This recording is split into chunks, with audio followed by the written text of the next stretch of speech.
Good day, dear people. So let's get straight to the point. My content on this channel has always been inconsistent at best. And in the space of a couple of months, I could release 4 to 5 videos, or I could release just one.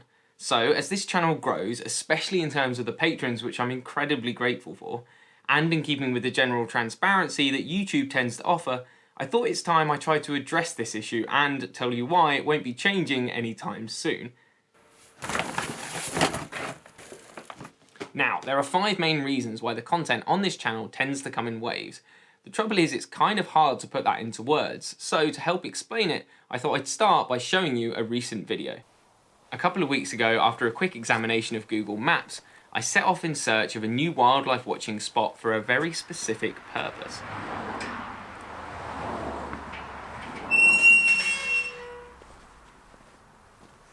Instantly, this isn't looking very good.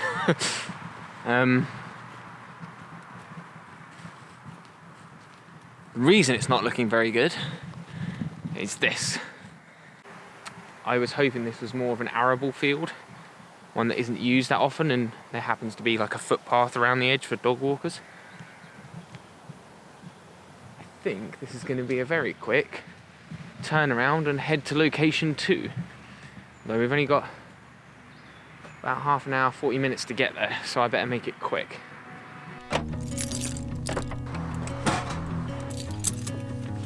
So the reason I'm going for this particular spot, and why I'm quite excited about it, is because it's quite far away from any sort of residential homes, and the parking looked quite tricky, although I think I've found one particular spot that I might get away with without causing a nuisance. Oh, there's a man in the middle of the road. That's it, you move over, mate. There we go. But the reason those are good things is because it means it's far less likely to have regular disturbance from hikers and dog walkers, which means there should be a higher chance of spotting wildlife. Protected area by horses. Didn't know that was a thing. Does that mean the horses are watching, or it's watched for horses? Now, unfortunately, having just got out the car, ow, there appears to be some sort of gate up the other end, which, from where I'm stood now, I can't actually tell if that's blocking access or if it's just trying to stop vehicles. So, as you see, as I approach here, very clearly big gate, but there's a lot of wear and tear in the ground. It's very clearly a well-used path, which is why I wasn't too sure, but having checked the map, it seems like there's a footpath that goes along here. As I ventured along the path, as well as looking for places to sit and wait for wildlife, I also kept an eye out for anywhere that could be interesting enough to warrant leaving a DSLR camera trap, or at least an optimistically placed trail cam for further inspection. So many stingrails. This isn't gonna end now. Oh, they can, oh, damn it. Stung through the leg, stung through the leg.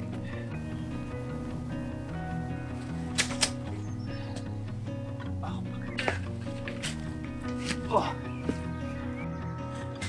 Nope, nothing down there, but curiosity has been satisfied, so just got to carry on with the walk, although it's starting to rain. I will carry on. So I've pretty much reached the end of the footpath. Well, it's not the end, but it just carries on through empty fields. And what I'm really looking for is some dense habitat on the edge of fields, which I've kind of found here, but not in a way that I can sort of hide and photograph it. Now, the reason my tune may appear a little more upbeat is because I've just come across this. That looks amazing. There is a ledge running right the way through, and on the left-hand side, there's some fallen rocks, which I think I can wedge the camera in, and possibly the flash alongside it as well. And right at the back, there's a little step up which is causing a really small sort of waterfall. This is definitely a spot to come back to and set up a camera trap. As you can probably tell from the darkening skies around me, the weather's taken a little bit of a turn for the worse. It is getting a bit late, and it's got a lot colder actually all of a sudden. I'm actually super happy with how today went, even though it wasn't what I was looking for at all. But tomorrow's another day to set out and hopefully find a spot to sit and wait for wildlife photography, ideally on a woodland edge. But as is the case with today, it probably won't be the end of the world if I don't find it, because as long as I'm out and about, there will be something.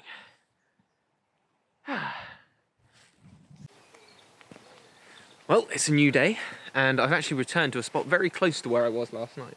Because if you look straight over there, you'll see an old public footpath sign, which I spotted as I was driving home last night. So what I'm coming up to here is exactly the kind of habitat I'm looking for when I'm looking for a spot to sit and wait for wildlife. Woodland edges are so good because you get that mix of habitats, and as a result, multiple reasons for wildlife to use it. This is cool.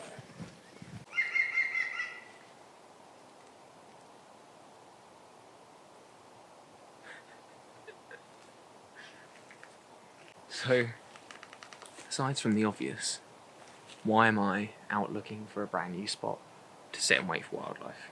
With the obvious being to get new photos. Well, I think there's a lot to be said for having a passion and that almost need to share it with people. But it's a very fine line between sharing your passion and forcing it on someone. Now, I've worked with a friend of mine for a couple of years now, who's actually been on this channel once before, photographing pigeons, called Dan. Now, he's well into photography, but a completely different kind of photography. That's not to say he doesn't care about wildlife, but it's just never been a massive thing for him. But the other day it came up in conversation that he'd actually love to experience it, his words, not mine. When I asked him further about it, I pointed out that you probably need a long lens and this, that and the other.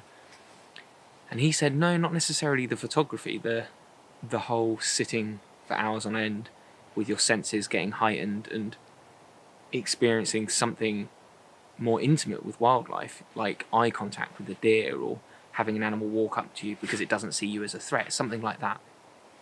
So instantly I said, I tell you what, I don't know any spots like that around Bristol, but let me do a few days research and see what I can find. And I think this is it. It's going to be a moment that I think surprises him, if it works, because we've all had the points where we've been sat on our backsides for hours on end and seen nothing. But the signs in here are very good. But the plan is to find a really nice spot, perhaps an animal trail. I've got one trail camera in my bag. I'm going to plant that and leave it for a week or so, and then a week from today, Dan and I, if the weather holds out, are going to come back, and hopefully he'll get the chance to feel and experience what it is that gets all of us so hooked on wildlife. Let's carry on searching. So I've been following this small animal trail, and it's led me to a perfect spot. So if you look that way, you can see a trail that leads off to very dense undergrowth. So we know that even though this is a very well-trodden trail, odds are it's not human, because no one's going to walk through that. And then if we look that way, the trail continues all the way along there into a very similar scenario. However, it then gets quite exciting because there's a little ditch that runs along the entire edge of this field that I'm pretty sure must be used as a mini highway for wildlife because it's so sheltered. But it's very tricky to pick a spot in which to put a trail camera to work out if there's anything there. However, the points at which this path seems to cross and go into the field is also crossing the ditch. So we've got 1, 2, 3, 4 different routes that seem to converge on the same spot. So it's ideal for placing a camera trap or trail camera, which is what I've got in my bag. So when I pop back in about a week's time, having placed the trail camera on the point at which all these paths converge and cross into the field, I'll hopefully find some sort of activity and get a better idea of what's in the area. I'm thinking it's likely to be deer, possibly the odd fox, and a lot of rabbits. But anything else we find will be a little bonus.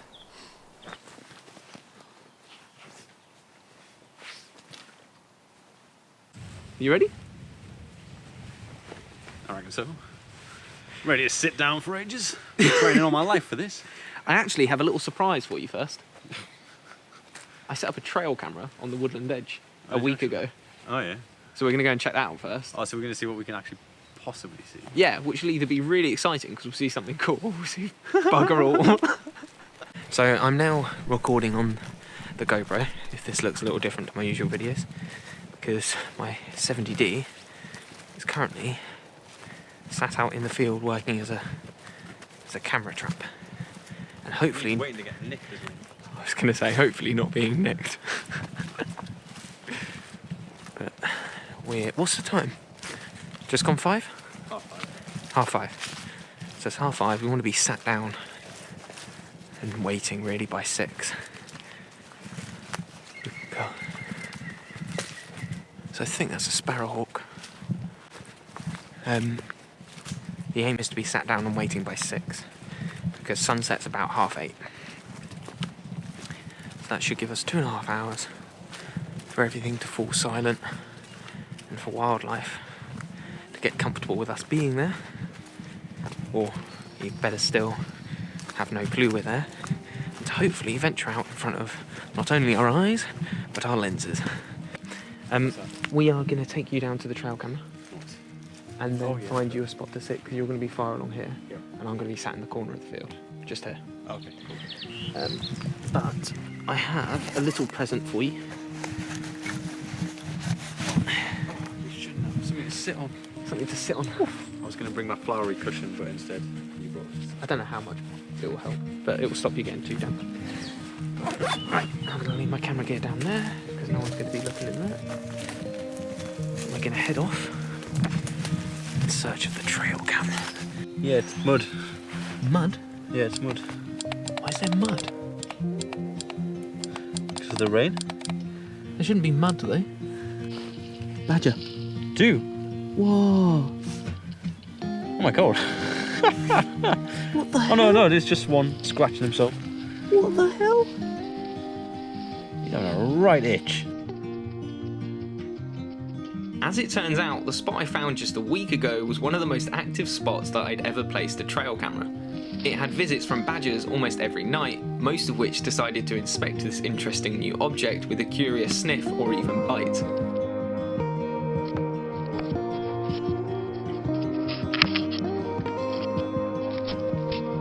And badgers weren't the only animals to appear either.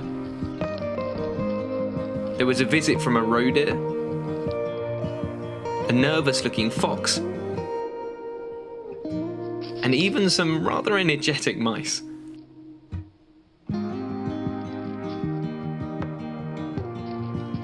All of this was of course very encouraging, so we went looking for a good place to hide on the edge of the field before sitting and waiting to hopefully see something in person. I reckon if you tuck yourself right up against this branch, Right. so like almost like, you should be able to sit underneath it. That grass is quite long. You should find you sit underneath that quite well. This looks like quite a regular track, so if you sit there quietly, I reckon you'll get badgers. Enjoy. Thanks. I'll see you in a bit. Leaving him to it. I'm just going to go right back here, which is quite away from Dan, so we shouldn't affect each other's shoots. Odds are, with my luck, whenever I bring someone with me, is that he'll get some incredible wildlife spectacles, and I will see bugger all. And that's just what happened. We waited for 3 hours, and other than a robin, a distant hot air balloon, and the odd bat feeding overhead, it was an uneventful evening. So much so that I actually wasn't going to release this video. And it wouldn't be the first to have failed to make the cut either. Though if you're a long-time viewer of this channel, then you'll know that I'm very honest about how my photographic endeavours usually pan out. This wouldn't be the first time that I came back empty-handed. So this alone wouldn't be enough to explain the inconsistent uploads, but this does lead quite nicely onto reason number 1. Wildlife is unpredictable. Part of the pull for many of us that enjoy wildlife is its sometimes fleeting or ephemeral nature. That feeling you get when you encounter something that you're unlikely to see again, or at least not without a lot more time and effort. Consequently, trying to capture these moments on camera can be equally challenging, often depending on a large dose of luck.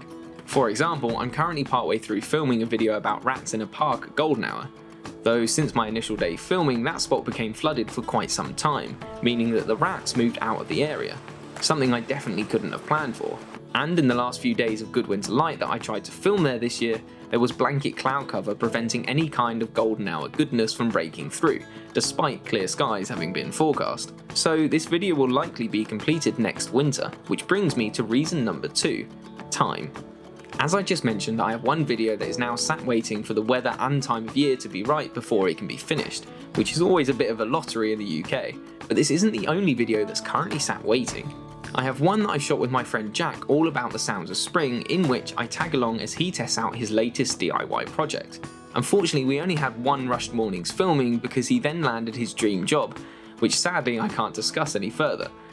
But it's now looking like we won't get a chance to finish this video until next spring. Then there's the video I started filming with my friend Will back in West Sussex over 3 years ago about us trying to photograph hare. We were a few weeks into filming when we both suddenly had to move out of the area. It still sat on my hard drive waiting for our visits home to overlap at the right time of year. And then there are bigger projects, which are far easier to edit once you actually know how it ends. Like the Week in the Forest episodes that I just released. I really wasn't sure what I'd find by the end of the week or how many episodes would come from it, so I had to wait until the final day before looking at releasing part 1. And some projects can last a lot longer than just 1 week, which brings me to reason number 3, revealing locations. If you're a patron, then you may well know that I'm currently working on an extensive project which just so happens to involve leaving camera gear in the middle of a city for an extended period of time. As a result, I have to wait until I'm sure that I filmed and photographed everything I need before releasing episode 1, or I may as well put a listing on Facebook Marketplace offering my camera for free to the person who bids the quickest. Of course, revealing the location of a video at the wrong time can have other consequences as well. Too many photographers trying to capture the same species or behaviour at the same time can very easily cause harmful amounts of disturbance, which is why you may notice that I sometimes try to hide the locations completely, or release videos of animals displaying seasonal behaviours much later in the year, like the kingfishers feeding the fledglings for example. Reason number 4, progress. Progress is a very subjective term. Obviously, how you define your progress will determine how you measure it and what you're aiming for. Personally speaking, I don't want to repeat things too often, and if I do, I want to be able to see a marked improvement in my storytelling or technical ability. This most recent video is a great example of me not meeting that criteria. I see how it was shot and how the story was told as being no better than when I last failed to see badgers about 2 years ago with Lara. Oh my god, we've literally just seen 2 badgers. My aim is for this channel to grow and provide ever-increasing enjoyment for you who watch the videos. Hopefully you'll understand that if I don't see that happening in a particular video, then I won't be keen on sharing it. Which brings me to reason number 5, delivering what you signed up for. Now when you hit that like button, decided to share, comment, or even become a patron to help support these videos, then you did so with an idea that you developed about what this channel is to you. Now in my mind, this is a wildlife photography channel, which means that the majority of the content on here should be that. But as I say that, I realise I've never actually asked any of you why you watch these videos. So I'd genuinely be interested to know in the comments down below, what keeps you clicking on them? I'm genuinely so grateful for everyone who watches and supports these videos. I love making them, and hopefully now this video helps to explain that when I seemingly disappear, I haven't just given up on everything and become ungrateful and decided to just chill for a bit. I'm actually probably working away like mad on multiple different projects. I have tons on the way that I just can't wait for you to see, and hopefully by now you'll understand when I say that I just don't know when that will be. But with any luck, it will be worth the wait. So thank you for watching, and I'll see you again soon, but in the meantime, I've got more videos to make.